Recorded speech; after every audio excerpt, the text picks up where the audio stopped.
Man, y'all, that was fire. What? My name is Nico Rubio of Shuffle Life Productions, and welcome back to the Real Talk Tap Talks podcast. Today, we're wrapping up our second season with our 20th episode. And though that is and isn't a lot for how long we've been at it, we're still extremely thankful and appreciative for reaching this milestone. We're also very honored and super excited that our feature today is who you just saw, living legend Ivory Wheeler. And though I am going to give a shorter intro again when I play the full interview, I wanted to just give a few updates for a few moments before we get into it. Now, we have taken a few breaks with our podcast along our journey, and I did intentionally want to wait to bring this back until I had a more clear vision and plan on how to film episodes here in Chicago as well as abroad. So, now that I have that on lock, we have already been back for one episode already. This is our second. Last month's episode in January of 2023, I interviewed Latrell Garnett of Conscious Plates, and that was something that we filmed recently. But here today, for February, for Black History Month of 2023, this interview was actually filmed in March of 2022 with Ivory. And so moving forward, some of our stuff will be recent, some of it will be a little bit older, and then some of our stuff will be filmed here in Chicago and some of it will be filmed elsewhere. Like next month's episode for Women's History Month will be something that was shot recently here in Chicago. And then in April of 2023, that episode will be something that was filmed in August of 2021. And that's something that I'm beyond excited to share with you all. So I haven't wanted to feel like I'm holding these episodes and this information hostage. But again, I just wanted to be sure that I knew how I was going to move forward so that I could do so with some consistency. So with that being said, moving forward, we're going to be releasing our podcast episodes on the second Saturday of every month. And even though this one is coming a day late, to be honest, it kind of is cool that this landed on the date that it landed on. For our second year, we're doing a Tap Black History Month watch list, where every day of the month you can watch a different Tap documentary, film, interview, special, what have you. And it landed today on a documentary called Tap Dancin' that features not just Ivory Wheeler, but his teacher and mentor, Maceo Anderson of the Four Step Brothers. I also just want to tell you very quickly that the first Sunday of every month we have our series Sunday Standards. And then on the fourth Friday of every month, we're going to be releasing our Friday footage functions. And so you can check our YouTube page for those videos that are already out so far. And we're just, again, super thankful that we have found some consistency in our scheduling with all these things that we're doing. We thank you all who have been supporting us. Please continue to like, follow, subscribe, share. And we are trying to reach monetization, so the more that you do those things on our YouTube page, the better. Now, this doesn't do anything to help us reach monetization necessarily, but if you hit that bell on the YouTube page, on your subscription with us, then you will be able to get notifications when we drop new videos, and you'll be the first to know. So, I appreciate you all being patient as I gave this little intro right here before we get into it. But again, I'm super, super, super excited to present with you this interview. And moving forward, I am going to make sure that I put the month at least that we filmed these episodes, so you kind of know where this person was in their head at that time. You know what I'm saying? Because we all, change how we feel about things, and not necessarily that history changes. Things might get updated, but either way, I just want to make sure that for everyone that I interviewed, in all fairness to them, and so that you all understand when these things have happened, I'm going to put, like I said, the month of and year of when they were filmed. All right, so without further ado, wrapping up season 2, I have for you the Real Talk Tap Talks podcast, episode 20, with Ivory Wheeler. All right, peace, folks. How's it going? Welcome back to the Real Talk Tap Talks. My name is Nico Rubio of Shuffle Life Productions, and I'm very excited to have with me today a living legend that we're very lucky to have with us. You've seen him everywhere from film to stage, and he's someone that I'm really excited once again for us to speak to. We have Mr. Ivory Wheeler in the house. Thank you, Nico. Thank you. Yeah. Thank you, young man. Thank Yeah. you. Pleasure to have you. How you doing today? Anyone I can do twice, but I'm doing fine. Hey. Yep. Yeah, so there are all these directions we could go in, but it's always good to start with, how did you get into the dance? Oh, wow. Yeah. And did you start with just tap, or did you do other things? I started with just tap, basically watching Bill Robinson and all these people growing up as a young boy. I saw a television show in Vegas called The Bob Bailey Show, which was a local television show.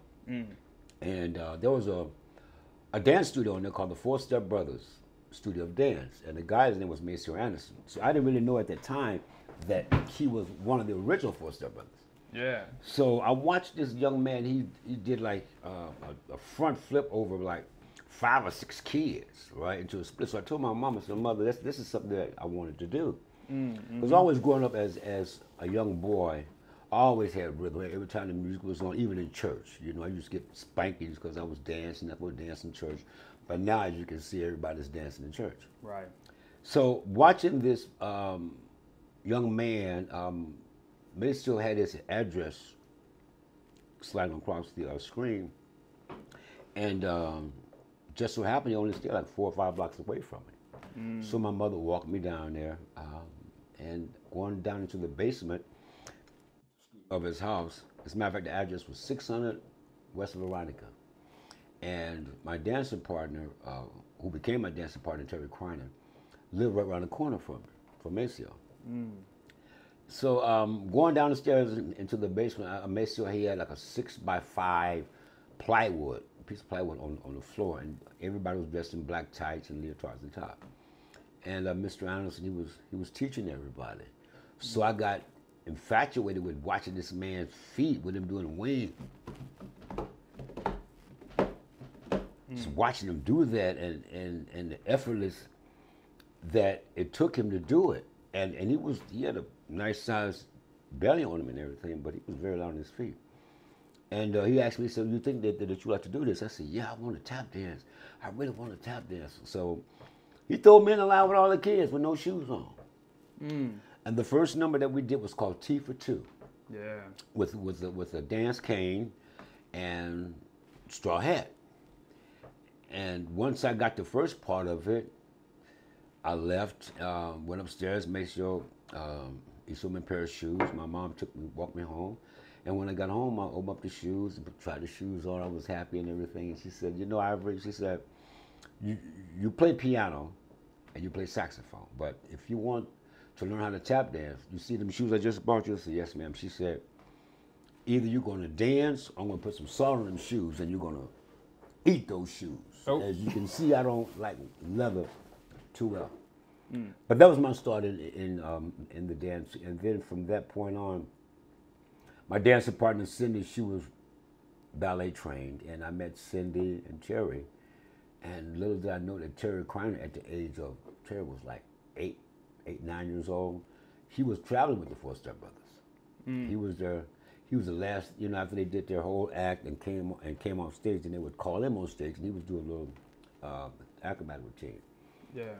And Cindy had a ballet class going downstairs in the basement, so I learned how to do ballet, tap, and jazz. Nice. And tap was always your favorite? Or? Oh yes, but ballet, shut up and down. Tap is my love. That's what I do, man. That's tap dance is like my bread and meat. If I don't dance, I don't eat. Right. So that's how serious this art form is. It's a part of my life. If you don't get it, if you want to get into this industry, whether it's tap dancing, ballet, hip hop, always have a thought, approach, and a process into what you're doing, which is the letters TAP, T-A-P. Always, because you don't want your parents to be there to have you going because your mother and father want you to go, or Right. your uncle and aunt want you to be a dancer because they want you to live their dream. So always get into the art form, any art form, for the right reason. Let it come from your heart. Yeah. Okay? Yeah. Thought, approach, and process. Yeah, thought and That's a process. gem right there. Yeah, that's for all you up and coming tap dancers and all you seasoned one. TAP, thought, approach equals a process. Okay. All right, I'm gonna put that in my notes real quick. So, did I get this right? Maceo Anderson was your first teacher? Yes, and my only teacher. First and only. Only teacher. Wow. Mr. Anderson. Yeah, he was one of the original four stepbrothers. Him and his partner name was Al Williams.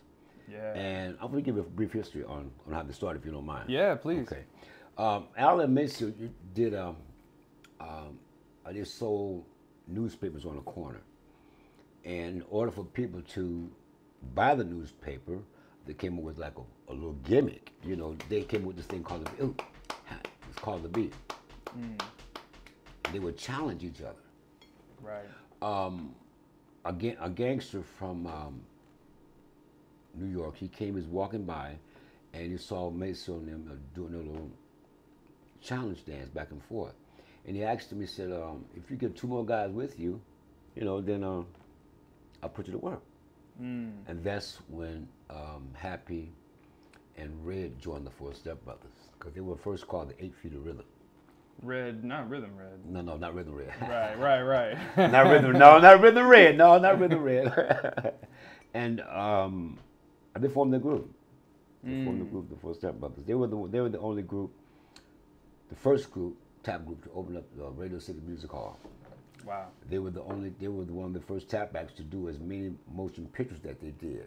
Even though the Nicholas brothers were there doing what they were doing, but nowadays the Nicholas brothers are like a little bit above the Four Step Brothers, which is really incorrect information. Because the Four Step Brothers came, of course, way before they even thought about putting on a pair of tap shoes. Yeah, and they were in, like you said, many films. Many films. They worked with Dean Martin and Jerry Lewis, Milton Berle. As a matter of fact, they were at the Copacabana Hotel down in Miami, Florida. Yeah. And Jerry Lewis called the dressing room.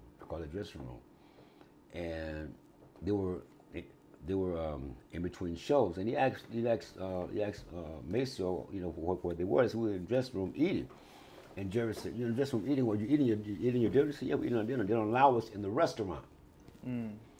Well, Dean Martin Jerry at that time called the casino manager and told the casino manager, if you don't have if the Four Step Brothers can't eat in your restaurant, then you won't have Martin Lewis for your second show.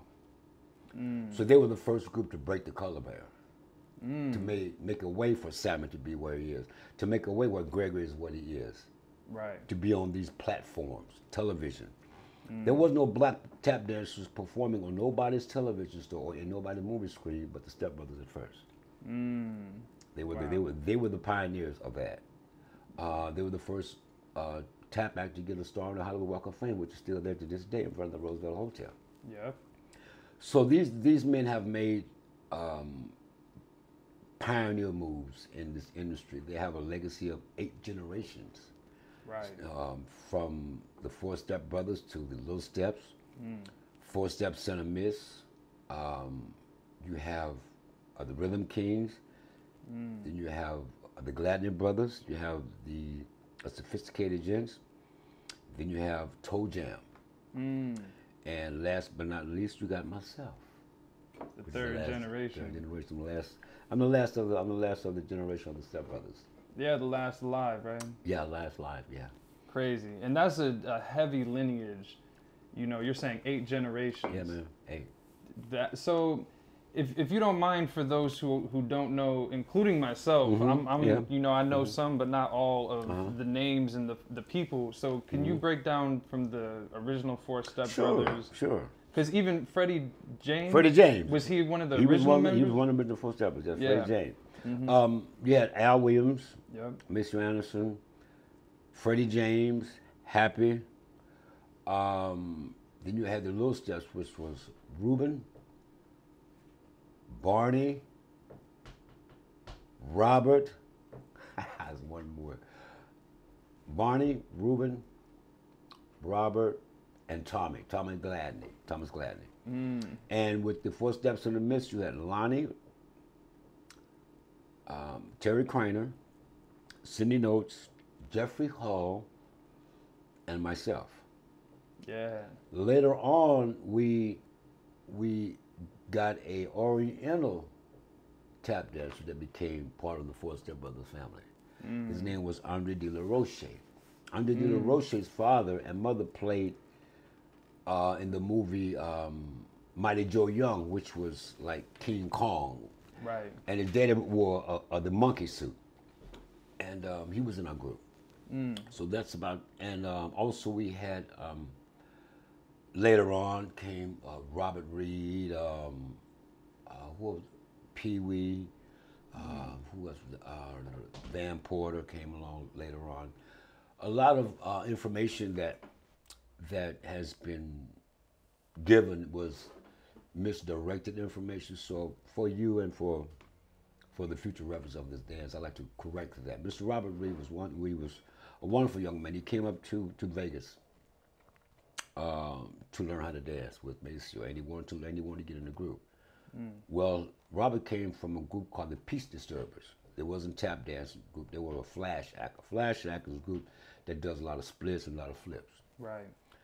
So Maceo didn't like the way that he danced because he couldn't actually pick up what we were doing. Yeah, tap-wise. Yeah, tap-wise, yeah. So he was never a part of the lineage of the Four Step Brothers. He was someone that was trying to study to become part of that lineage, but his studying never got past the dance, never got past the door of the studio. You know, where his learning ability, when it comes to twirling a cane and all of that, he wasn't around for that. You know, he came around when Maceo was on his latter end of his life, you know, and riding on his coattail when he was Maceo's grandson, which was incorrect information. Yeah, which is good for you to clear up, you know, because I remember hearing that and then hearing that there was misinformation with who was actually related. So, so who in the Four Step Brothers was actually related to each other? None of them. None of them? None. Wow. That's why they call the Step Brothers. There it is. That's why they call it Step Brothers. See, the Nicholas brothers, they were actually brothers. Right, right. They were actually brothers. Oh, you know? So that's where the name came from, though. No, the name, the Four Step Brothers, Maceo named them the Four Step Brothers. They were first called at first they were called the 8 Feet of Rhythm. Then they changed the name to the Four Step Brothers. Got it. Yeah. Yeah, man. Nice. So we went from the Four Step Brothers to the Little Steps. The Little Steps. And what was the difference between? The Little Steps was a group that Maceo's partner Al Williams, groomed. They were an acrobatic tap act. Yeah. They had no taps on their shoes, but they did like they would do like soft shoe and things like this. But they were a flash act, very quick, and they opened up for some of the same people that Maceo and them worked with, like Jared Dean, Bob Hope, Pearl Bailey. You know, what was wonderful about being in this legacy, man, was that the path that the Four Step Brothers had paved for us was already paved. Right. You know, working with these stars, it was already paved, and all we had to do was just do what he told us to do and follow his instruction.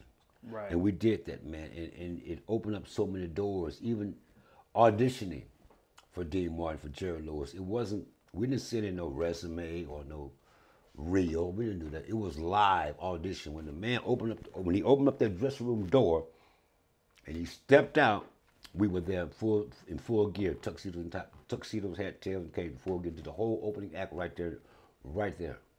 Auditioning backstage. Audition backstage.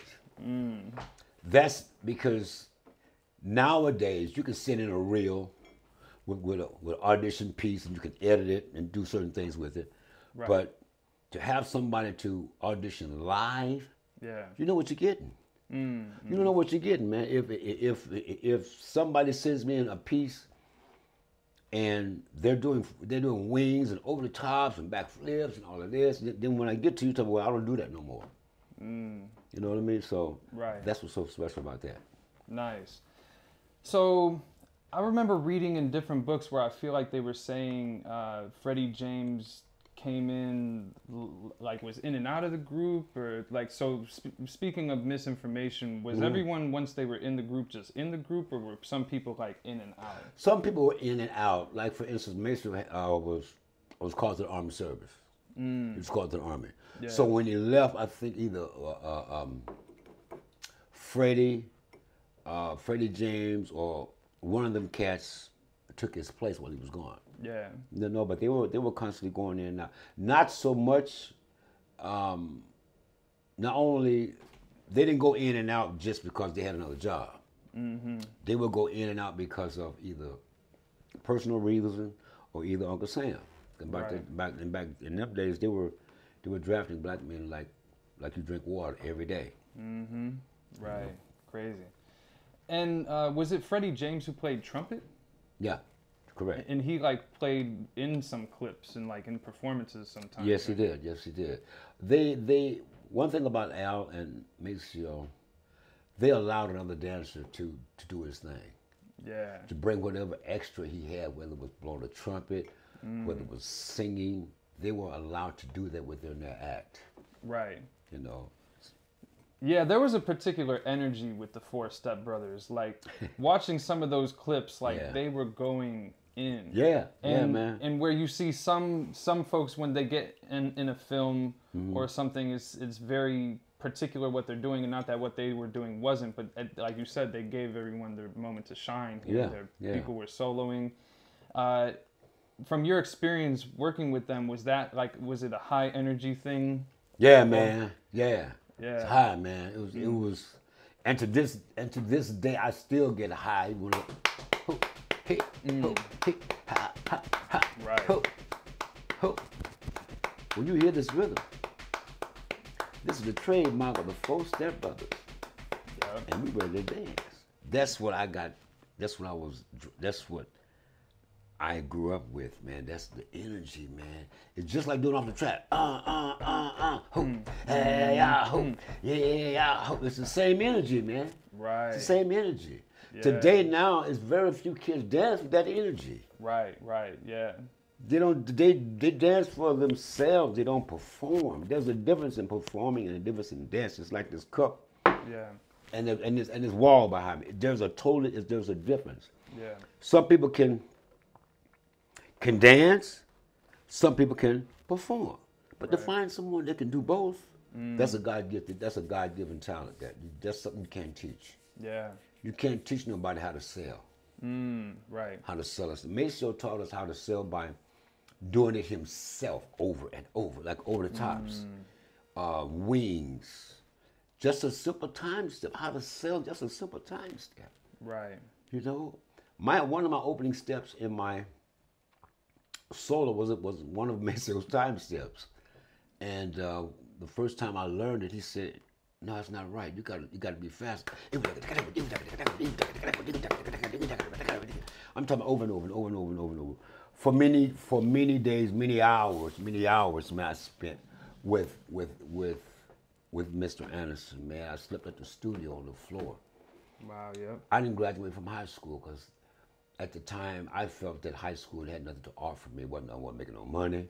You know, and I was at the studio dancing and teaching. We were getting groomed to open up for Frank Sinatra at Caesar's Palace. And I was so nervous, till I came out on stage in a pair of canary yellow socks. Because I had just come from high school and had some canary yellow pants on, so, socks matched the pants. Right. And my own partners didn't even notice it. So when I get on stage, I see the audience laughing. Like, what you laughing? What's wrong? What you laughing at? Right. I didn't know at the time I had on yellow socks. So I made something out of it. I said, you know what? I got dressed at night. That's the difference why I got the socks on. Right. Yeah, man. Oh, that's hip. So, Okay, we covered the Four Step Brothers, but I want to stay there for just a moment Okay, before sure, we go sure, on. sure. Now, knowing that Maceo was your teacher, so there, I don't know if there's a bias there, but who did you gravitate towards the most? Maceo. Yeah. Because he was, Al Williams, Al lived in Chicago at the time, and Maceo was living in Vegas. So Maceo he was like my dad, man. We would take me everywhere with him. You know, he taught me how to drive a car. Yeah. You know, it was just having a mentor, man. You know, Right. I mentor a young lady, which I hope you guys know. If you guys don't know, you will be seeing and hearing about. Her name is Sarah Rice. Very close to me, calls me, asks me questions. That's the way that's how I gravitated toward Mr. Anderson. He was like my father. Whenever I did something wrong, he would, you know, let me know that I did something wrong. Right. Even with the solo, you know, it was. I got to share this with you because, you know, everybody likes to improv, right? And I thought at the time I could improv too. You know, I had my little moments of being in the studio by myself, you know, just trying different things. So in my bright mind, I'm gonna put it into effect when I get on stage for my solo, because it's my solo, right? Right. I got up on the stage, and instead of me starting the way my partners was used to be starting, Yeah. I started a totally different rhythm, something totally different. When I got on stage, Maceo said, "That'll be $200 out your check." Whew. I said, "Why, man?" He said, "Because you didn't do what I told you." He said, "What I've given you has been proven throughout the years. If it ain't broke, don't fix it." So I learned, and now that I'm older, I thank him for that, because I really didn't know what I was doing. I was babbling. Doing improv, you have to be able to have a conversation. You have to be able to have a reason for you doing what you're doing. If you're just doing it because you just want to do it, then there's no reason. Improv, improving on what you're doing. That's what improv, improving on you. Yeah. Not improving on the steps, but improving on who you are in the dance. Right. That's improv. That's my definition of improvisation. Because I'm trying to improve on myself. Right. So right. for all you kids out there that love the improv, start improving on yourself. Go to the basics. Start with your flaps and your shuffles and your cramp rolls, and your time steps. You have to remember that you can't just be a flat-footed dancer. You got to be an all-around dancer when it comes to this art form. You know, you got a lot of kids that all they know is, "Oh, good, I did that, which is great." But let's go. Let's get up on the balls of the feet, man. Right. You know. Yeah. And you all were on the balls of your feet. But like, you Stay. had to be for that tempo. For that tempo, man, the tempo is like this. And you got tempo like this here, you can't be flat-footed. Right. Right. Because next move you're going to make is going to be a handspring into a split. Yep. Yeah. You know what I mean? Or the kick-outs with the cane. You know, that's another thing. Yeah. Well, you know, let's go Wow. there because there's Yeah, man. there's that cane work. Like, Yeah. was that always a part of what they did? That was the signature of the Four Step Brothers with the cane. Yeah. No other. Even though you had a group, The Berry Brothers. the Berry Brothers, Yeah. they cane had a hook on it, right? The Step Brothers, they had a walking cane. That's a walking cane. There's a difference between a walking cane and a dancing cane. A walking cane has a hook on it. Right. Right. A Yep. dancing cane is straight. Well, the Four Step Brothers used a dancing cane in their act, Yeah. and it passed it on to us. Wow. You know, and that's something that you don't see no more. You don't see kids, or you don't see Right. nobody trying to improve on the dance. You see everybody trying to do what you do. I want to try to do what you do. Right. It Yep. doesn't make any sense. Let me put something different in this. Exactly. You know, that's, I love you, sir, wherever you are. I love you. But that's why I love her dearly, because she allows me to give her some other things, Right. like the cane. Yeah. You know, and she's been working with this cane with me, man, for a minute. Now she's learned how to take it and throw it up behind her back and let it twirl 2 times and catch it. 3 times. Oh, watch out. Okay, we got a shout out. I'm talking about 2 times in a row, not 3 times, 1 time. We'll get back to that part later. Yeah, yeah. Either way, shout out to Miss Sarah Reich. She has donated the space So yeah, we are very thankful for Oh, her. yeah, thank you. And Thank her you, sir. 3 cane flips. Also, I like to Love. mention when it comes to mentoring people, Yeah. it's hard to find mentors. It's twice as hard to find a young person that's going to listen. Right. Right. Because now everybody thinks that they've arrived. I met Savion when he was what? Savion was like, he was a young kid, 8, 9 years old, in a show called Black and Blue in Paris with Diane Walker. Hey, Doc, my partner. Meeting him and watching him with the Hoopers and being around the Hoopers and being around all the information he was around, he reminded me so much of myself because he was like a sponge. He went to everybody and soaked up something from each and everybody. But for some strange reason, he would knock on my door every morning, and I would have to give him a piggyback ride to McDonald's every morning. You know, every morning. Yeah. And now years later, he remembers that. He said, Mr. Will, I've learned a lot from you when I was in Black and Blue. And he's just so grateful. Him and Jason Samuel Smith, which is another young man that I've had the opportunity to mentor. But I'm still mentoring because I call him. Dormisha, now I get a chance to speak with over the phone more often than I have been. But just being able to talk to the kids that's in the dance means a lot to me, you know, because that way I know where the dance is going. Right. You know, I won't be confused. Is the dance going over here? What are they doing? Or is it going over here? Is it going? Where is it going?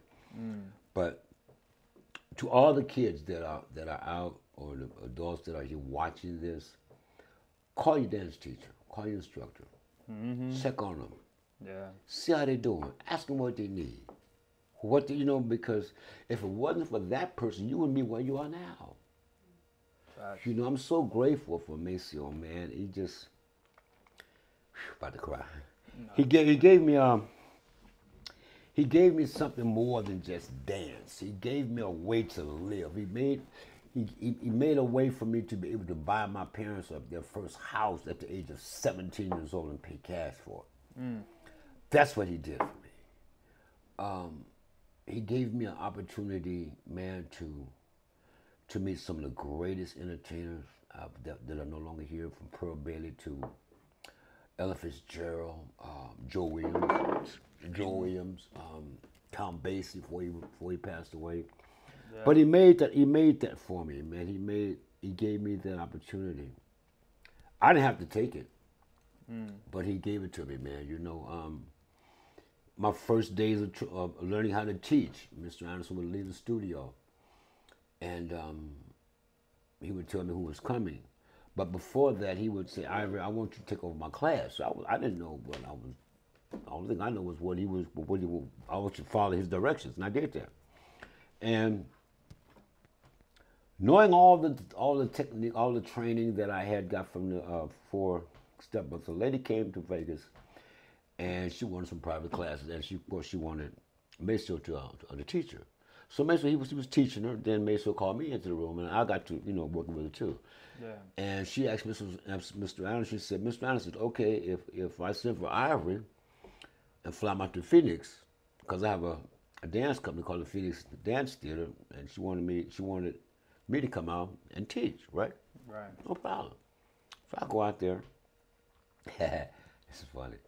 I go out there and I start the class, right? And I go, ooh, ooh, and nobody's moving. Everybody's looking at me like, I said, "Oh, come on. 1, 2, 3, 4. Ooh, ooh, ooh, and he still didn't move. So wait a minute, what's wrong with this picture? So the lady said, "All right, but what is ooh, ooh, what is that?" Right. I said, "Ooh, ooh, do God." That's what it is. Yeah. She said, "That's a hop, step, flap, step, shuffle." Huh? What's a hop, step? What is that?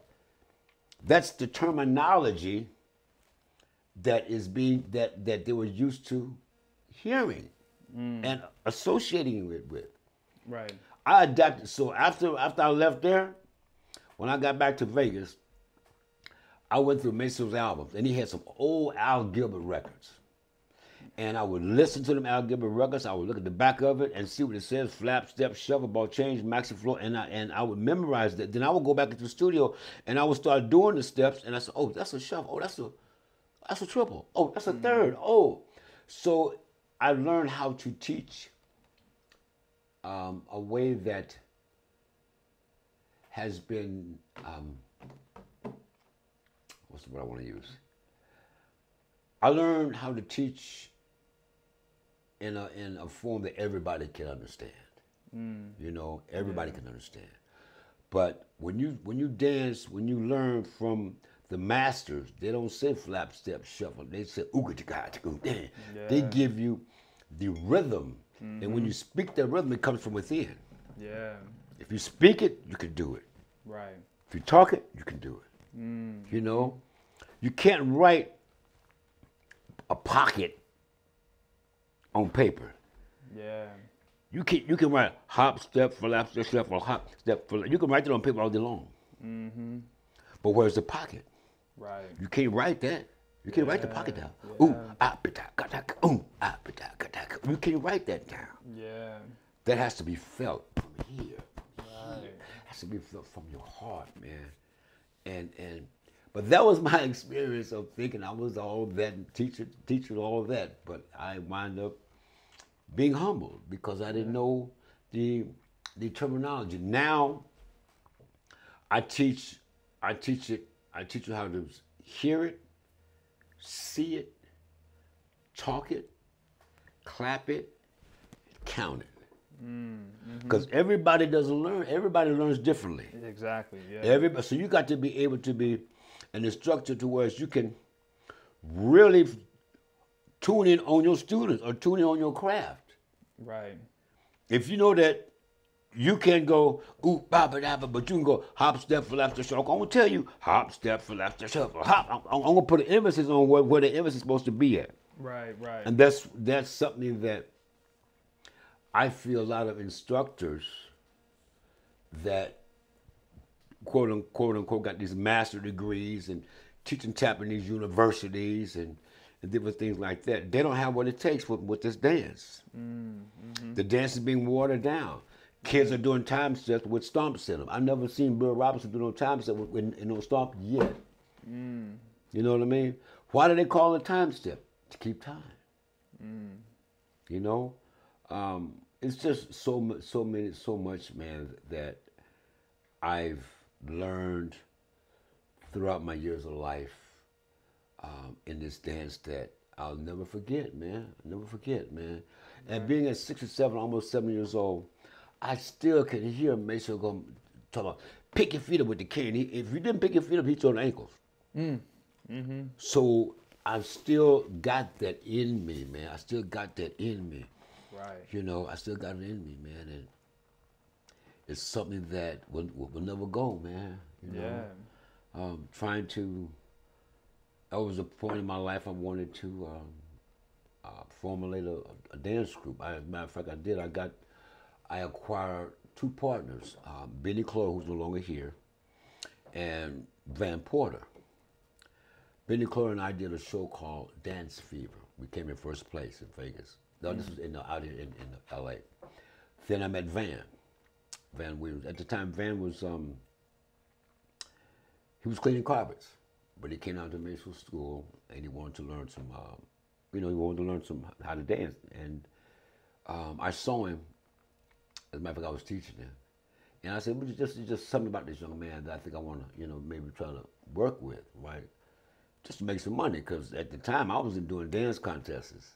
Right. You know, I was dancing against breakers and pop lockers and coming in first and second place. You know, because at the time I had a child, I had to feed my baby.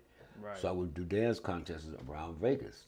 You know, then we, a young man that was working the lead in the Folies Bergère at the Tropicana Hotel in Vegas, he called me. He said, Ivory, they're auditioning for Star Search here at the Trop. Why don't you and Van come down with your act?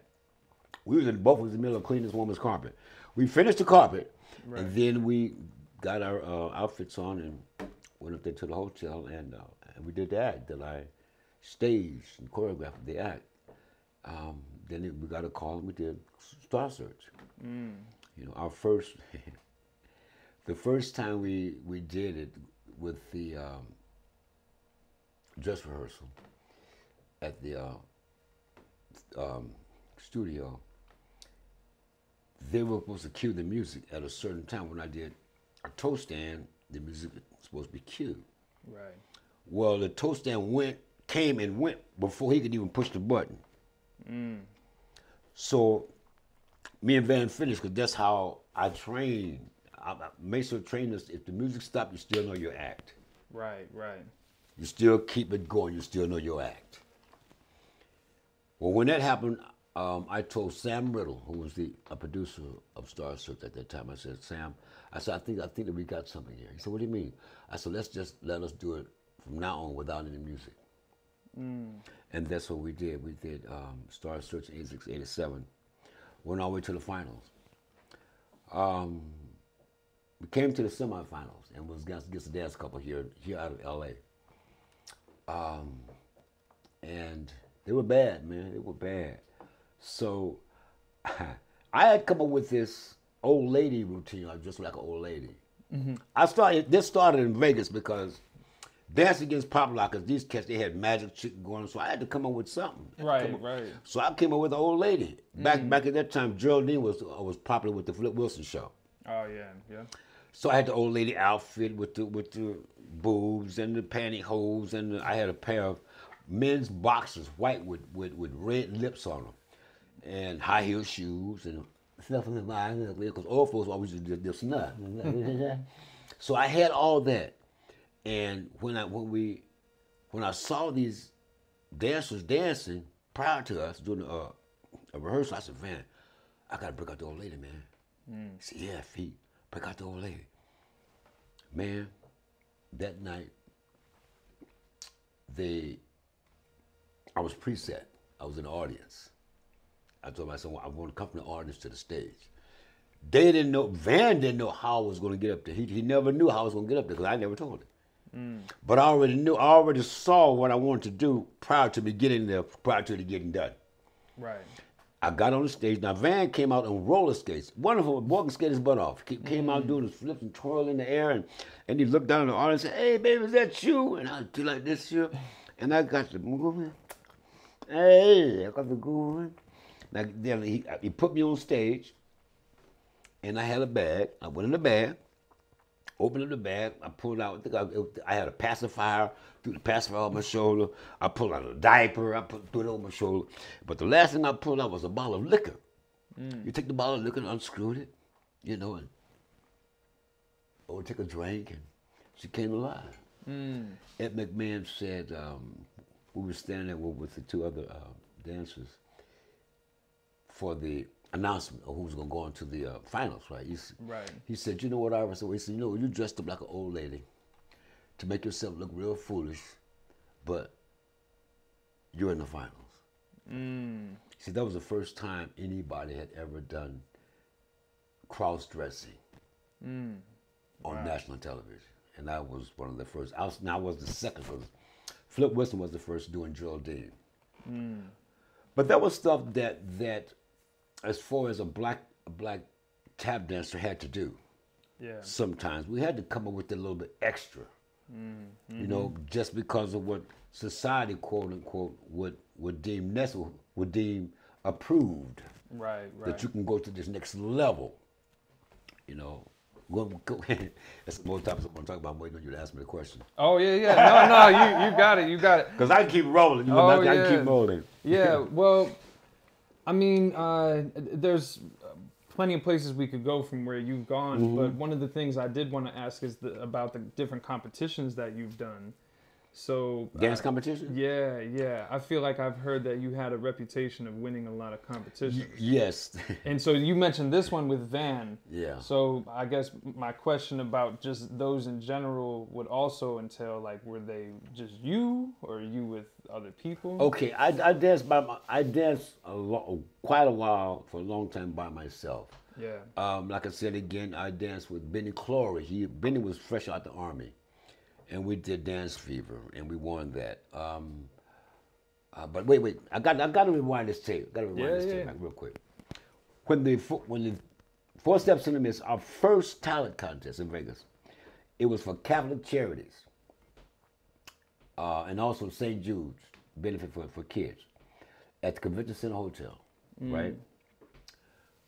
When our group came on and performed, we knocked everybody out. All the groups, there was all the kids, we knocked them out the box. Now, I'm only 15, 16 years old. Right. We knocked them out the box. Do you know that these people did not give us our trophies in front of the public? They gave us our trophies 2 days later, and the lady brought it to the dance studio. Because the first thing came out their mouth, the lady said, "You guys are disqualified because you look too professional." We were disqualified because we were too professional. Sounds like some BS chorus. It sounds, yeah, that's the best BS course for real BS. but anyway, now back to the dance contests. I did many of them, many dance contests. I've done talent shows.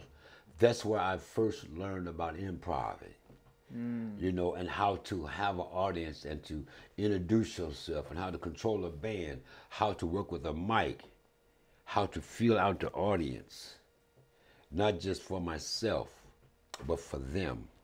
Right. Because I've always wanted to do my one-man show, man. I play a little piano and I sing a little and I act, and I wanted to always do my one-man show. Who I used to watch and really admire a lot was a impressionist by the name of Frank Gorshin years ago. And I watched Frank Gorshin do these impersonations, and then I would watch George Kirby do these impersonations. So I would go home and I would try to do my John Wayne impersonation. I would in the mirror, try to all in the mirror, try to do all in the mirror.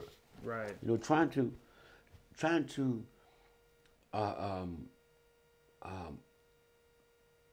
hone in on all the talents that I had inside.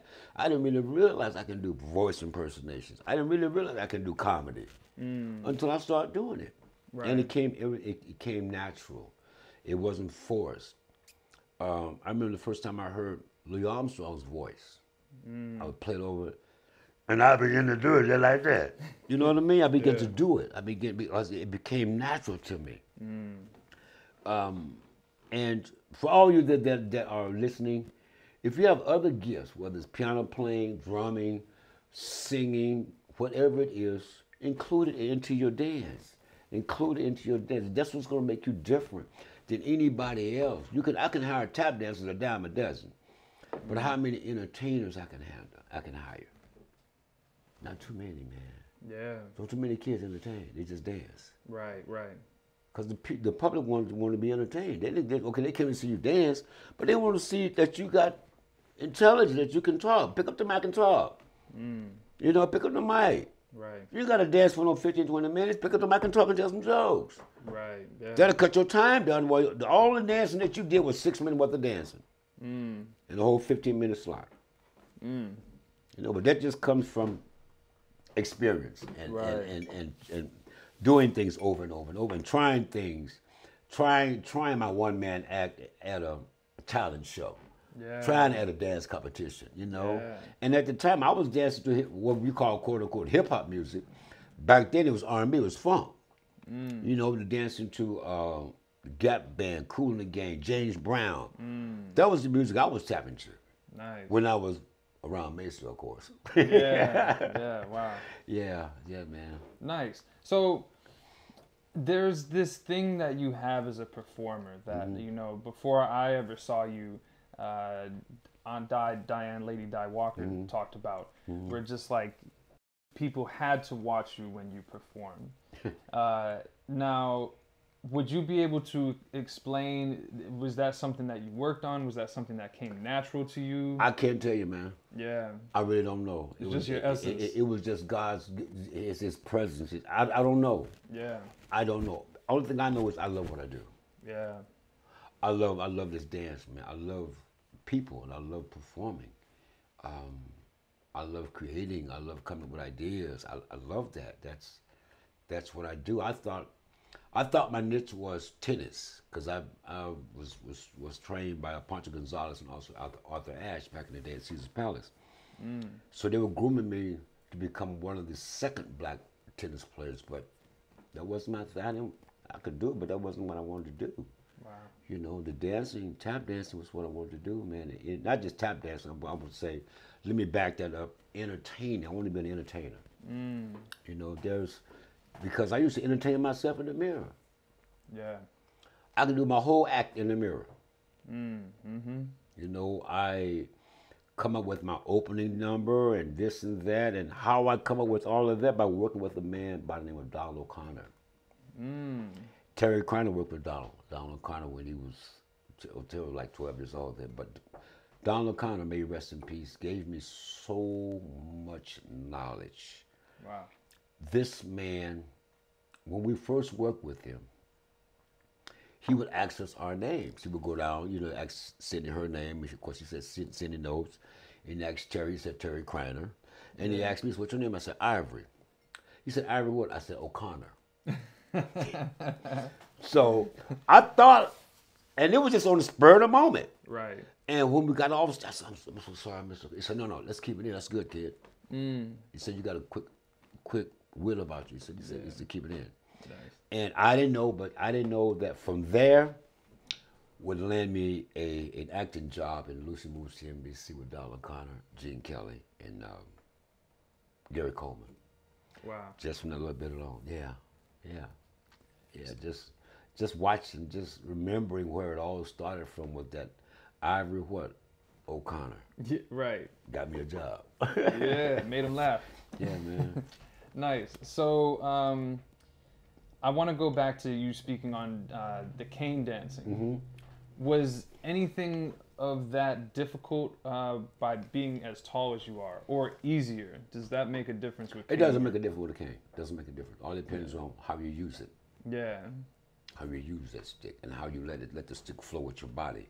See, Miss Anderson taught us this with the cane with the opening act. I took it further to throw it behind my back. And how I learned that, right. Jerry Lewis does a thing to the music, to the song Cute. Da doop doop da dee da, right? Mm-hmm. So as he's conducting the band, he has a barrel full of canes. And he throw it up to the body, trying to throw it up and catch it, right? So he kept missing. So down know that was all part of his act. Right. But when he caught it, and I would study, I would look at that every night and watch how he did that. And I wound up doing it. I wound up learning how to do it. Then I took it from there to something to where I took it and slide it down the arm. I just wanted to do something different with the stick. Yeah. You know, and that's how I learned how to do things with the cane. But a lot of kids haven't seen me do that on stage or do it live. Why? But about Sarah, I don't, because time doesn't permit. You know, and when time doesn't permit, and when you're in a position to where it's, do you want to do that, or do you want to get off stage, or do you want to be there for 6 more minutes? What do you want to do?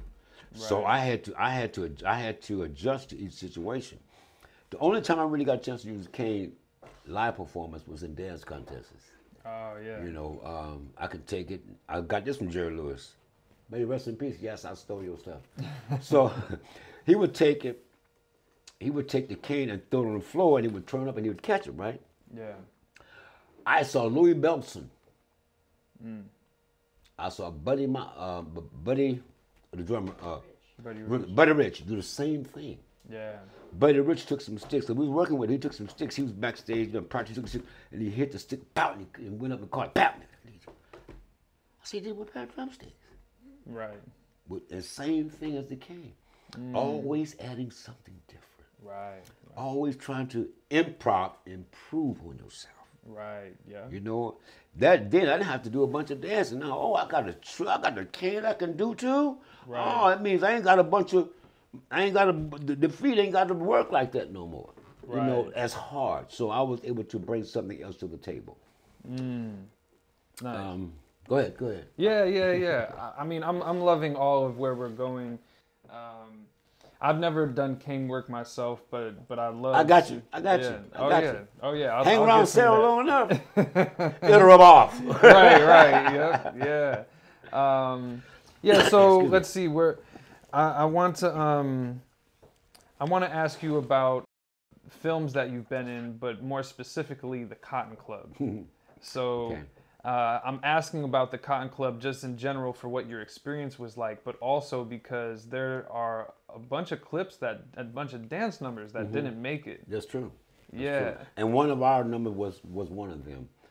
Doing the Cotton Club movie and it was a wonderful experience. All the hard work, all the wonderful dancers that I met. But to see it being left on the floor was really a heartbreak for me and for the rest of other dancers that were also included in that. And I didn't find out until later on in life, years later, that the reason why they cut it off because it was too black. The producers, they said that it was too black. So that's why you see Gregory doing a lot of stuff. That's why you see a lot of other light-skinned people in the version that everybody see. Right. That's why that's like that, because it was too black. I didn't know at the time that the choreographer was racist. He liked the light-skinned people because he was light-skinned himself. Yeah. You know, because that's what they did. It's something about this dark-colored skin that's not acceptable with our own people. And that when you're know? saying it was too black, you mean like skin Color. Yeah. Wow. In other words, they had too many darkies. It was too many darkies. It was too many darkies doing too many things. That was taking over the movie. Wow. That was taking the focus off of Gregory and his brother. Wow. That's why they did that. I'm gonna keep it real. Y'all gonna get mad if you want to. Well, this is I'm the gonna keep Real one up. Let Talk me tell you Tap something. Talks. We here. Let me tell you something. Yeah. There was Himothy Tang had staged. He had staged the Tip Tap and Toes group. He had staged the Barry Brothers, which was the group that I was in, and many others. But when you see the movie, you see Gregory and his brother. That's the only tap dancers that you see, and the catch, the hook was at the end. When the acts came on stage during the rehearsal, and everybody saw that, I'm talking about the powers that be, saw how that would overshadow, how Skip Cunningham jumping over the handkerchief on his toes Right. with a handkerchief would overshadow them, they cut it out. Wow. They cut it out. They cut it out. Right. I love him and his brother, but you can't stand up against that. That's like oranges and eggs. Right. There's a big difference. Yeah. But why not, if you really love this dance, why not say, no, wait a minute, man. If them cats can't be up there, we're not going to be up there. Like Dean Martin and Jerry Lewis did for the Four Step Brothers, and they weren't even black. They wasn't black, and they said that. Right. If the Four Step Brothers can't eat in a restaurant, we won't go on stage. So that just let you know something about. I'll leave it at that. Right. Just let you know I something mean, about that. I'm kind of mind blown because these are the things that we don't know. We don't Yeah, hear about. of course, and nobody has the balls to say something. But I do. I'm so glad this podcast I'm doing this. Yeah. Now I can correct a lot of things that a lot of people don't know and wonder why. Like you said, you wonder why all the dancing got cut. Well, Right. because it was a racist motivated movie. Wow. You know, if you was dark skinned, you wasn't getting on screen. Dancing, you might be in the background being a waiter or a butler, but as far as you getting on the stage dancing on the screen, no. It's Gregory and his brother. Right. Go back and look at the movie. You think I'm lying? Go back and look at the movie. Oh no, that's I've seen it a It's lot. just, I know what you're saying. It's all yeah. about Gregory and his brother. Right. Period. Wow. The whole movie. I met Gregory's daddy, Chick Hines, in Vegas. I was in a show called Let Me Off Uptown. right? And he came backstage. He said, "You know, my brother Greg." I said, "No, who's Greg? What did he do?" "My brother Gregory Hines. You know, he one of the best in the business." Okay, all right. So when I got the call to do the movie, I'm downstairs rehearsing, right? Yeah. And Gregory walks in. I know who Gregory. I didn't know him from a can of paint. Only thing I know is he got some shoes. So he got shoes. Put them on. I put mine. I got mine on. So we got to trade back and forth. Gregory, we just trading, just going back and forth, right? Having a good time, right? Yeah. Then here come all the fan club. You know, hey, Gregory. But that's how I met Gregory Hines. It wasn't no handshake. Right. It was communication. That's how we met. Yeah. And Save has a tape that he spoke highly of my ability. He says, "I want to form a group and I want to use Ivory. I really want to use him because he got something in him that nobody else has." But then, of course, that never happened. But not taking nothing away from Gregory or his brother. I know they didn't have the power to say anything, but I really feel that if they did have the power, that they probably would have changed that. Yeah. They probably would have changed it, man. You know, if they had the power. But when you ain't got the power, man, you can't change nothing but your mind. Yeah, yeah. Wow. And when you say the choreographer, that's Henry Latang. Henry Latang, yeah, Mr. Latang. Henry, I love you. You rest in peace. You're in L.A. Smoked them cigarettes. Yeah. Yeah. Wow. By him being not all black. I don't know if it's Creole, but he had been only used to dealing with light-skinned dancers. You know, wasn't too many dark-skinned dancers that he was used to dealing with. So I think because back in the era that Henry was choreographing, back outside of the movie, that's all they allowed into the main theaters were light-skinned. Yeah. So it's just something that I'm quite sure that he don't mean intentionally, but just it was an upbringing. That was the way it was. It's apples and oranges. That's the way it is. Apples and oranges. Right. You know, you got dark-skinned and you got dark-skinned blacks, and you got light-skinned blacks. Like going over to South Africa. We went there with a young gentleman by the name of Lovelace Watkins. That was the first time I've seen signs that said blacks, coloreds, whites, non-Europeans. All of those different colors had a curfew. Wow. The blacks had to be in at 6. The colors had to be in 10. The non-Europeans didn't have no curfew. And of course the white, they didn't have a curfew.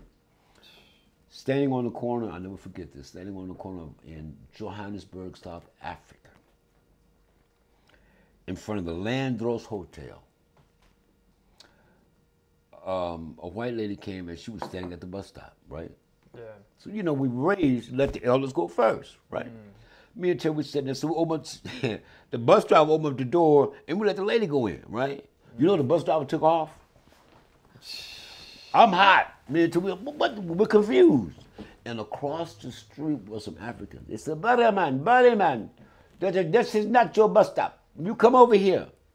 So me come for what? You come over here. What do you mean for what? For what? What do you want me to come over here for? Look at this sign. Look at this sign. I looked at the sign. It says whites only and black. Whites only on one side of the street and blacks only on the other side of the street. Wow. You want to move on? I can roll now. Yeah. No, I mean, you know, all of this is real, and yeah, man. You know, it's unfortunate, but it wasn't just on stage. It was in film. You know, films, there's films off stage. Even in, imagine 14, 15, 16-year-old kids, and this is Catholic Charities, not giving us our trophy, man. Wow. But wait till 2 days later and bring it to the studio. Here you go. See, it was like that, man. Wow. But I want to thank you, man, for this platform. Really do. I want to thank you, and keep it as real as you can. Yeah. Get somebody that's just interview people that's gonna keep it real. Yeah, not gonna keep it sugarcoated because you're scared what somebody might think about them, which I don't give about what they think about me. I love all that, but to keep it real. Yeah. No, that's the idea because. Fortunately and unfortunately, that's the kind of person that I am. Yeah. It's hard to fake the funk. And sometimes we have to, or when you can, you could get further ahead Yeah. than those of us who like it just hurts us on our insides to Yeah. keep, So there's always more to the story than we're told. Yeah. And now we have the opportunity with things like this to speak our truths and the truth. Yeah. So yeah, no, I appreciate you being here and speaking that. Thank you. I already knew that that's what it would be. Oh yeah, I'm off the. Man, look, I don't play. I don't hold no punches. As even when I teach, Yeah. I don't. And Sarah can tell you, I don't hold no punches, man. Right. Because Maestro didn't hold punches. He didn't pull no punches with me. He gave me he gave me raw and uncut. Yeah. Yeah, that's how you learn. You tell me my feet wasn't clean. He'd tell me I wasn't going over the top. Then he'd find me if I wanted to change the choreography and the act as I was on stage. He would tax my pockets. That's how I learned how not to do things on my own because I want to do it on my own. Right. I learned how not to do that. I learned how to stick to the script. Right. If I got a set routine that's been proven over 40, 50 years of show business, I'm going to keep that thing. I'm going to keep that. Right. I'm going to keep that. But how just when you're young, you think you know it all. And you do those things, all that, but right. Well, let me just to wrap up the Cotton Club thing. Okay. So Skip Cunningham did his thing. Then there was a one-man dance. The one-man dance. Yeah. I'm Tip, just tap, and curious of like toe. the pieces that were missing that The that got left one-man on the dance. cutting room The floor. one-man dance. Yeah. The Berry Brothers. Yeah. Tip, tap, and toe. What else was that? Deborah Mitchell had a scene where she would jump in the rope backwards. Oh yeah. But but I think you see that later on in the movie. I can't remember, but that was left on the cutting room floor. Some of Mr. George Faison choreography was left on the cutting room floor.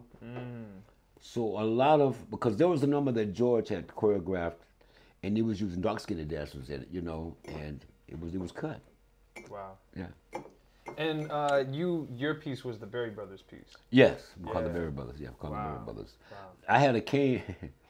They wanted me to do my cane thing in the movie Reconciliation, because I just did it one day. I was in the studio rehearsing, and I saw a cane. It was leaning against the wall. I just went and got it and started throwing it up in there. And Kate said, him said, "You can do that?" I said, "Okay, we're gonna put that in the act." I said, "Okay." So they bring me these canes, beautiful canes. They had the ivory diamond star thing on it, and it was nice and shiny, but it was weighted. I threw it down and broke. No, but And then they brought me another. I threw it down and broke. I said, until it bounces back up to me, I'm going to keep breaking them. right. So the one that I wanted to use, they didn't like it because it wasn't fancy. Right, yeah. Wow. That's what happens when people don't know the equipment that you want to work with. They want to give you the equipment they want you to work with. Exactly. To make it, quote, look good. To make Right. everything look perfect. Make everything look correct. Yeah. As much as I like shiny things myself, you have to keep it real. And like for a dancer, if you're really using your shoes, they're not going to look pretty. At least not for too long. Come on now. Yeah. So unfortunately, if you're in show business, you're going to have a negative experience or two, or a few. And unfortunately, the Cotton Club took that direction. But what would you say was your favorite or most proud moment or gig or opportunity over your career? Or just one that comes to mind. The absolute number one might be kind of hard. Lucy Moose NBC with Gary Coleman. Because I didn't do no tap dancing, I did acting. Donald O'Connor did the tap dancing. That was one of my most memorable moments for doing Lucy moves to NBC. Don's wife, Gloria, flew me out there for the audition. And she met me at the airport in a car, and she had the script right there for me. And I read the script. By the time I got to the studio to meet the director, Mr. Gary Marshall, I was ready. I was ready, did the lines and everything. And I think, if I'm not mistaken, my name in the show was Leroy or something like that. Yeah. And Gary looked at the name. He said, "Is that your real name, Ivory?" He said, "Yeah." And Donald was the known artist. He said, "Yes." He said him and I do a stick on stage where I would ask him his name, and he said Ivory, and Donald said, I would say what, and Ivory came off the top of his head and said O'Connor. He said, but that is his real name. Gary Marshall said, okay, well, we're going to change the script, and we're going to make his name Ivory. That's something you don't find nobody doing. Wow. Yeah. So when you guys go and you look at it, you look at the credits, it'll say Ivory as himself. You know, Nice, great. nice. Yeah, that's amazing. So, how about what was your most memorable experience as a tap dancer then? Getting my shoes. In the very beginning? Very beginning. Yeah. One. Wow. The other one was Wings. I gotta tell you this. Mason, you know, he did. He was doing Wings, right? And he said, once you get this, you got it. You're on your way, right? Right. I went home, man, for days trying to get out. Go back to the studio. He said, have you got them wings yet? I said, no, so I was struggling. I was doing air wings. He called them air wings. You got air wings. What do you mean? You got air. Ain't no wings, the air. He said, get you a chair. He said, get you 2 chairs. And scrape the side of the foot, the side of the shoe. And then you take the chair, then you move the chair, and you do it, and then you'll have it, right? Yeah. So I would watch him as he would do it. Because his arm, instead of going forward, it went backwards. It would go backwards, which was a lift. It would lift you up. Right. Momentum. When I got it, I knew I had it. Took it back to the studio. Mr. Anderson, watch this. Pretty up. Sounds all right, but it still ain't it. So I never got it.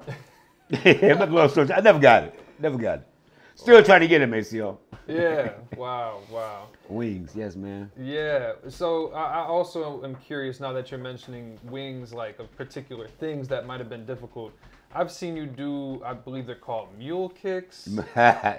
And all kinds of like acrobatic things. Did you do much acrobatics and stuff like that? Or just like a little bit? I did what Mr. Anderson asked us to do. A brother by the name of Donnie Evans, who was a gymnast, Olympic gymnast. He taught me how to do. They call them donkey kicks. He taught me how to do that. But I took the donkey kick to another level because I was tall. Yeah. So the donkey kick goes E I. I took it E I E. So I added a little extra to it. Right. I learned how to do front somersault with no hands in tap shoes. We did front handsprings in tap shoes.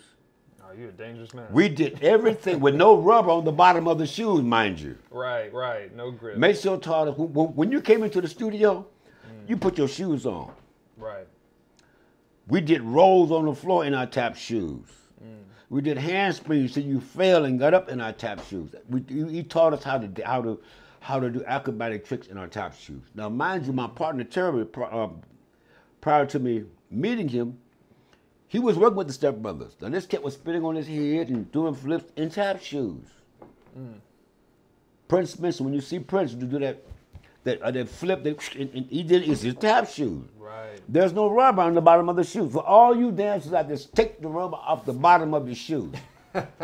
If you really want to get into this thing, take the rubber off the bottom of your shoes. What you need rubber for? To stop? You should be able to control your own weight. He said it. I said that, I meant that, and I'm not going to take it back. Right. Yeah. Well, so real quick, there are 2 things that we have to talk about. Okay, let's go. One is, I'm from Chicago. So you spoke of Al Williams living in Chicago. Yes. You just brought up Prince Spencer, who had I believe. He had a store called Prince's Market in Chicago. On the south side. South Chicago, yeah. I believe it was the only black-owned grocery store, and it was like open 24/7. 24/7, yeah. And so many people did not know that this was Prince Spencer who owned this. One of the 4 Step Brothers. Yeah. One of the 4 Step Brothers. So what was the connection with the 4 Step Brothers to Chicago, if anything? Was it just... Well, I think it was. I think it's what it is. It's a geographical connection. that's about it. You know, Al came out of Chicago. Mason came out of New York, out of Harlem. And that's where him and Al met. They met up in New York, and that's where they got the little gig at, man. Right. Nice. You know, Mace's mom used to wash clothes, man, in order for him to dance, you know, pay for him to support. See, Mace, my instructor, never took classes. And he choreographed all of the Four Step Brothers material that you see outside of the solo work. He choreographed that Kane number. Wow. The music was written especially for them by Duke Ellington. That's the difference when you have music especially written for you, to where the music dances with you. Yeah. Now kids are getting music that ain't got nothing to do with what they're doing. When you hear the Kane music, do da do da do da dee da do da da da da do da da da do dee dee do do do do do. Now all those are steps on stage. So you won't have a tendency to get off time. It's written in the music. Yeah. You know, and it'll move with you. Da do da do. That's the Kane. Yeah. You know what I mean? Right. It was written in the music. Our music was specially written for us. And that's something that you don't get anymore, man. It's for somebody to really understand what the meaning is of having music written for your dance. That way you won't dance so hard. That way when you get to be Mace children of my age, because they were still dancing at 6 and 7 years old, the music pushed them. Yeah. The music pushed doop doop dee doo doo doop beat it. That music is pushing them. Right. And they won't forget that whoop da da da da da is the Kane. They won't forget because they hear it in the music. You know what I mean? Right. It's a big difference. Wow. I know we got some ground to cover. I'm trying to. Oh yeah, no, I mean, most of these interviews I've done, I just can ask a few questions and folks take it. So I love it. You're just making my job easier. Okay. But one of the main things that we cannot go without talking about is Black and Blue. Like, Yeah, man. What was your experience like with Black and Blue? How did that shape your life, your dancing, your relationships? First, I should say, I first found out about you through Diane Lady Di Walker. That's my partner, man. Yeah, my partner. And I just remember man. hearing your name. There's like a legend of Ivory. Yes, sir. And then the next time I saw you was in a documentary, Tap Dancing, and that's why I brought up the kicks and the jumps and things. Yeah. But hearing from Diane Lady Di Walker and then meeting you in person, you know, I still am curious to hear from you about your experience with Black and Blue. So what was that like for you? Well, let me start with you from the beginning. Yeah. Henry called me and said the producers, well, the directors from New York, from this musical Black and Blue, they want to give an audition. So they gave me an audition. They flew down to Vegas, and I gave an audition at Henry Tang's dance studio. Yeah. A couple of days later, I get the call. When I get to New York, first time I ever met Diane. But prior to me getting to New York, Henry, Diane, Bernard Walker, who later became part of the group, he put together a soft shoot for us to do within the show. I get to New York, thinking I'm gonna be just a chorus dancer, you know. And later on, early on, I found out that they wanted me to be the logo for Black and Blue. Wow. Hector and Claudio asked me to do a pose to give them something that reminded me of Black and Blue. Well, the first image was the image that I imitated because of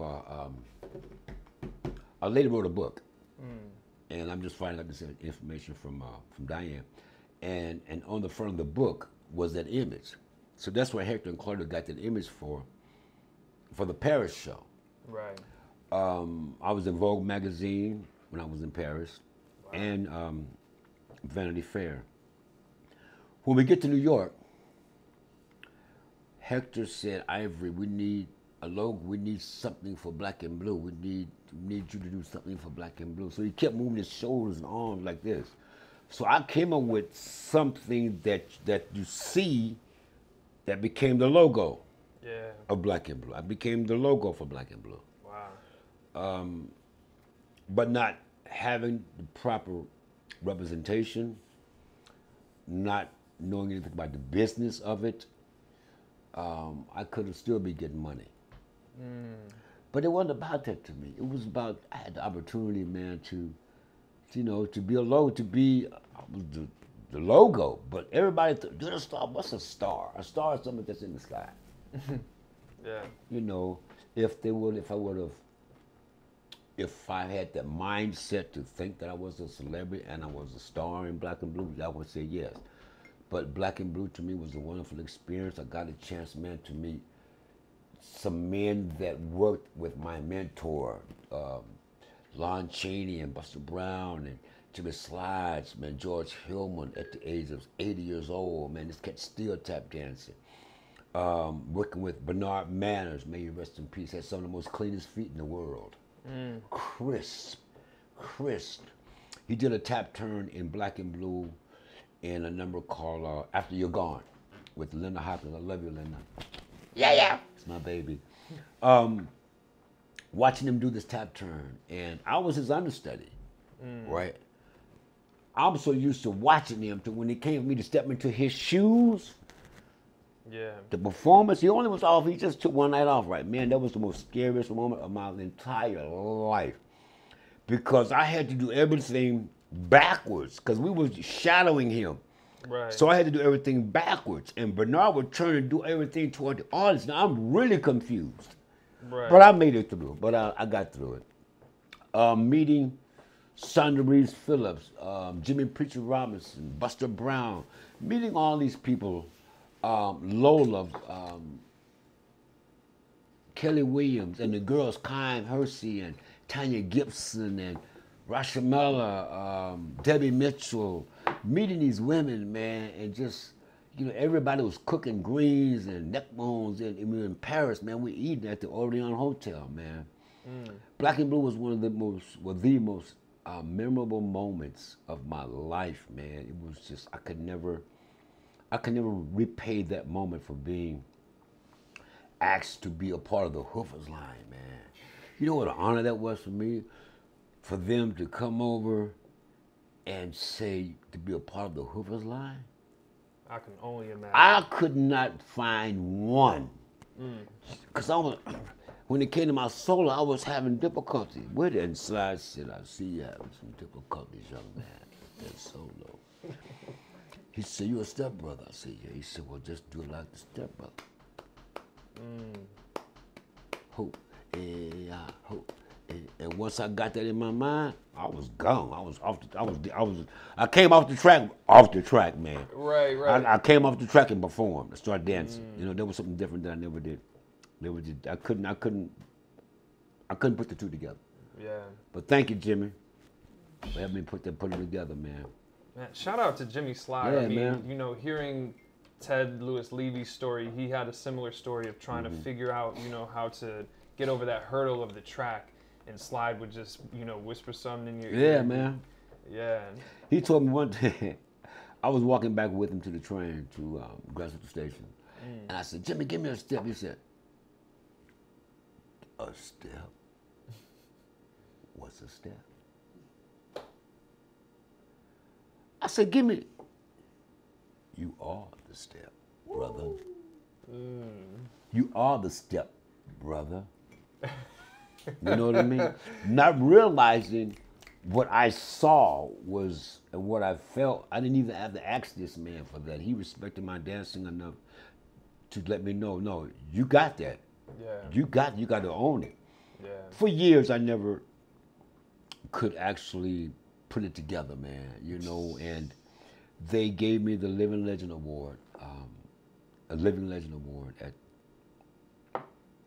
Topology with Pat Craigie, with Dan Walker, Bruce Bradley. They honored me. you know, and for somebody to honor the work that I've been doing throughout the years, I can't take credit for it. The credit goes to Mr. Anderson, man, you know, but I guess he left it here for me to receive the credit as well. Yeah. You know? Let's come on, man. I'm gonna get the crown in this. Right. Now, he ain't said nothing about it, but I'm gonna tell you about it. See, I had some incidences. For those that don't know, the reason why I'm saying this, I'm going to tell you this, and not to scare you or not to say that I was a bad man, I had a bad life, a bad upbringing, but to let you know how life can take you into many different turns. I've been to prison 3 times. I had a chance, but it wasn't nothing done to anybody. It was more so abuse of myself. I had a substance abuse problem years ago.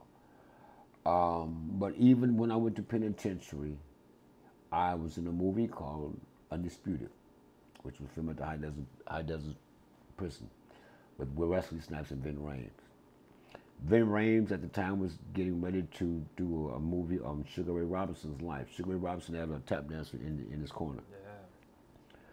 But that never happened. So I'm here to tell you, when I took off my shoes for 10 or 12 years, I became homeless in Vegas.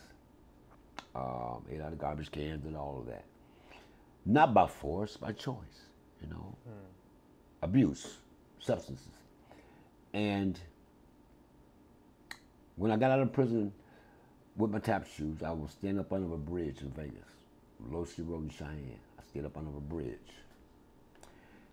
And every morning I put my shoes on and I go down on the train tracks, man, and I dance. Trying to find myself back again. Wow. And I would dance on the railroad ties. I would dance, and I would dance, man. The dancing kept me alive, man. The dancing kept me in with a sound, with a sane mind. So I say all that to say this to all you young kids, old and young. If you have an abuse problem, go get help. Keep your shoes on. Stay in where you need to stay in. I mean, smoking weed, whatever y'all want to do, that's up on you. But when it comes to interfering with your life and your lifestyle and your work, now it's become an abuse. Now I'm starting to abuse it. Thank God I've been clean and sober for many years. I still smoke weed now, don't get it twisted. Hey. You know, I still smoke weed, but anything outside of that, I choose not to. And I choose not to be around anybody else that does it. Yeah. But I had to let you know, yes, Ivory Wheeler's a tap dancer. He's a living legend. But yes, I had my ups and downs in this industry. Not from the industry, but for me, and self-inflicting wounds on myself. Yeah. You know, so I know you wanted to speak about that. You said you didn't know how it would feel. But I'm an open book, man. You know, I've done things. I've been on when I was on the streets. I had to survive. Yeah. So I used my gifts of acting and things like this. I created a character at the truck stop called the Shine Man. I was the Shine Man. And my polish had polyurethane in it. That was a lie. I'll tell you, that was a lie. But that was my sales pitch to the truck drivers. Because imagine, truck drivers are very intelligent, but a lot of them ain't been around the block. A lot of them ain't been out of Kentucky. So for me to say, there's something. My name is Shine. How y'all doing today? How your AAA scribble? So I got some polish in it. It got moon dust in it. So they would give me the job. Right. You know. So I learned how to survive. I learned how to survive, man. I took Savion one time when he came to Vegas to a place where I stayed at, and he just cried. He said, "Man, whatever you need me to do, please don't go back to that lifestyle." You know. Right. So here I am now. As you can see, it's almost 7 years old. I know I look good. Good black don't cry. Hey, took me up sideways. Baby, what you doing tonight? What you want to do? Who you want to do? How you want to do it? Ow. Watch out.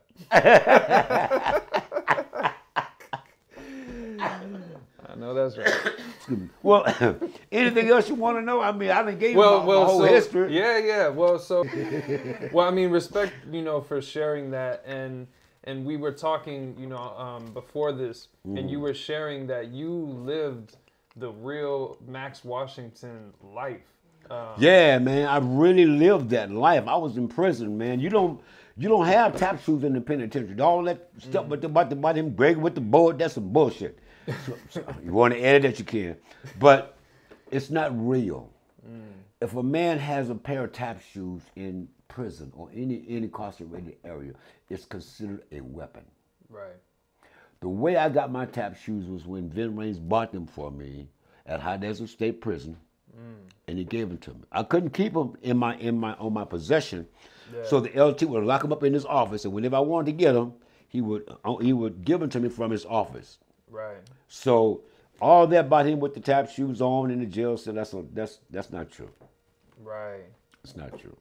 And number one, you're not gonna be dancing in no cell no way, cause somebody's gonna shank you, cause they trying to read, and you trying to you trying to hit the wall. That's wrong. Right. You don't do that. And if you got a cellmate, you can't tap dance in the cell. I'm sorry, there's not enough room. Right. Yeah. You got a toilet here, you got a bed here and a bed there, and that much space, and the toilet is taking up all the space. Where you gonna dance at? Right. No place. Yeah. So where would you dance when you were in the gym? In the gym. In the gym. I go in the gym.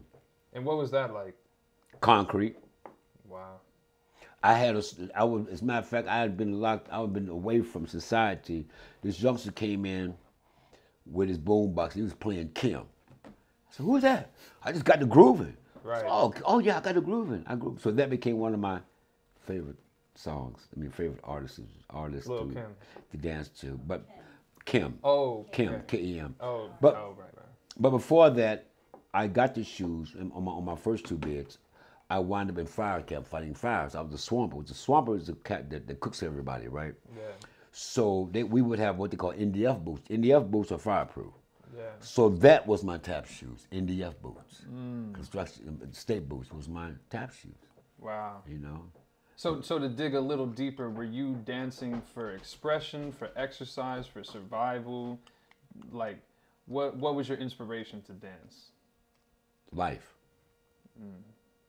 My inspiration. That's what I live. Yeah. I don't dance for inspiration or motivation. I dance because that's my life. I live to dance and dance to live. Yeah. Oh no, I mean like when you were locked up. The same thing. Same thing, right? Yeah. Dance to live. Yeah.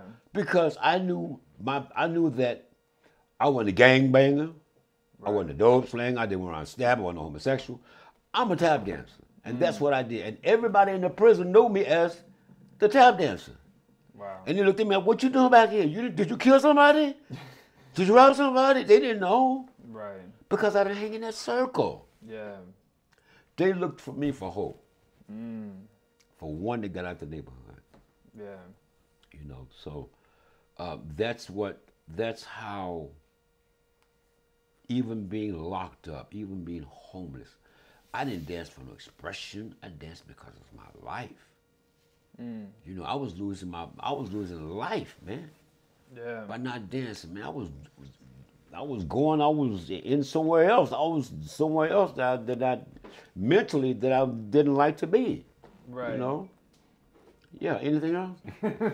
Thank you, Ted. We do have a segment at the end of each episode called the Tap Nerd segment. What's that? Where we're going to ask you some questions that are supposed to have like somewhat quick kind of answers, just to better get to know you as a tap dancer. Go. So yeah, number one. What you need that for? Right, a little guidance. Who would you say are your top 3 to 5 tap dancers who are no longer with us? The Four Step Brothers. That's it. I'm gonna leave it at that. Yeah. Do you have a top 3 to 5 tap dancers you like who are alive now? You're not gonna. I tell you what. I ain't trying to get you in trouble. No. I'm not to get out of things. Trust me. Right. I'm not to get out of. If I can get out of a pair of handcuffs, I can get out of this. You said the top 3. Yeah. My top 3. Yeah.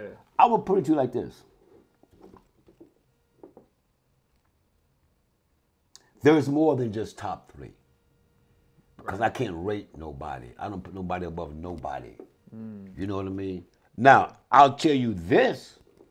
I have one that I'm proud of, really proud of, that is really coming up into this industry, and it's gonna make noise. Is Sarah Rice, and I'm saying that really because she's coming in, she's coming up into this industry. She's moving things. She's moving. I tell you another person that I really feel is going to make noise. It just he's been hitting. Is Jason Samuel Smith. Yeah. And I tell you one more that's really under the low key is Marshall Davis Jr. Yeah. Oh yeah. I can go on, but you said three. Yeah. So I'm giving you. So those are the three people. I wouldn't say that are better than everybody else, but right, that yeah. but that has a passion. Everybody has a passion for this dance, but to go that extra step, that one extra mile. Right. Those are the people that I would say are in my catalog as being number one because they're going that extra mile. Right. Everybody trying to stay in this lane here. Everybody's now she's getting out of that lane. He's getting out. Everybody's getting out of them lanes. The ones that are out of the lanes, they're the people I'm talking about because they are entertainers. They're becoming entertainers. They're entertainers. Yeah. There's a big difference in a performer, a tap dancer, and an entertainer. Right. You know. True. Who would you say is a musician that you either liked playing with in person or like just on the radio? Like who is a musician that you like to tap It don't dance make no difference to me, man. I'll dance to George Clinton. I'll dance to Herbie Hancock. If I had a chance to work with Herbie Hancock, I would love to work with him. to? Yeah. I would love to work with Herbie because he's him, Bootsy Collins, Stanley Clarke. I had a chance to work with Stanley. As a matter of fact, my daughter's brother he plays bass. Yeah. And we did a thing at the Las Vegas Tap Festival. I told him, I said, I want you to study the clip that Gregory and Stanley did, right? So he studied. So I said, no, when we get there, this is what we're going to do. But he got so caught up in looking at my feet, he forgot the cues.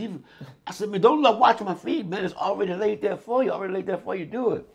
But yeah, Stanley Clarke and Herbie Hancock. Nice. If you could tap with one tap dancer who's no longer with us. Oh, who's no longer with us. Go ahead. Yeah. Who would that? Who would it be? That's no longer with us. Who would it be? Wow. Who would it be? The Four Step Brothers. Because I can't think of nobody else that I could gravitate to. Yeah. You know what I mean, like that. From that, I can gravitate to that because I know what that is. But yeah, the Four Step Brothers. That might be the next answer. If you could hang out with, not dance, but just hang out with one dancer who's no longer with us. That's for a Maceo. day. That's Maceo, man. Yeah. Yeah, man. That's him. That's real. Let's see. We only have a few left. What is something that a tap dancer has shared with you that has stuck with you, whether it's a quote or a sentiment or... Jimmy Slide. Slide said, Wham-a-lamma don't give a damn.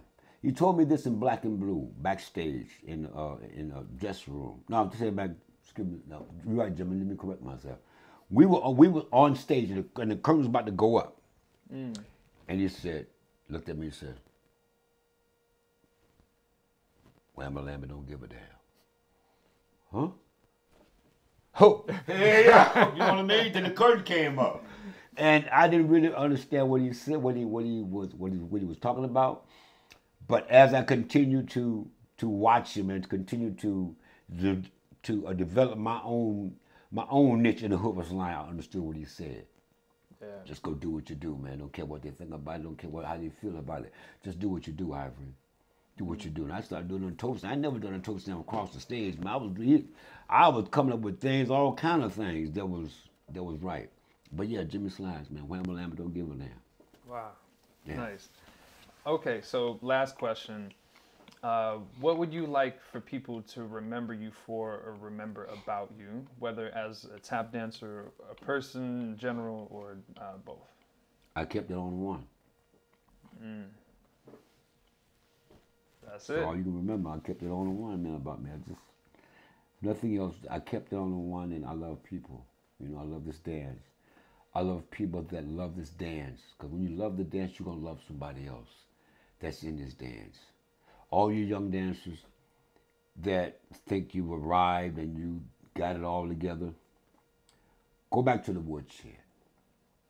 Go back to the fundamentals. Go back to the basics. Go back to the time steps. Go back to the cramp rolls. Go back to the flaps. Go back to the thirds. You know, go back to doing the basics. You know, I mean, I've seen some wonderful stuff with young dancers. You're dancing but with your foot behind over here and all that. All that's fine, well and good and dandy. But do it on the other side. Try practicing things on the left foot if you're right-handed. If you're left-handed, practice things on the right foot. Because that way you won't be a one-sided dancer. Okay? Yeah. Thank you guys. I want to thank you guys for having me on this platform and on this podcast, man. It means so much to me as a man that has been in this, doing this dance for all his life and still doing it. You know, I want to say thank you. Keep it real, man. You know, keep Tap alive. That's one of my sayings. And the other one, as everybody know me as, keep it on the what? All right. Man, appreciate you. Thank you, man. Mr. Ivory Wheeler, living legend. Thank you. Thank you for joining us here on the Real Talk Tap Talks. My name is Nico Rubio of Shuffle Life. We will catch you next time. Pam, pam. That's how we end this. Yeah.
Yeah, man. Yeah, man. Appreciate you. That was great. No, man, that was.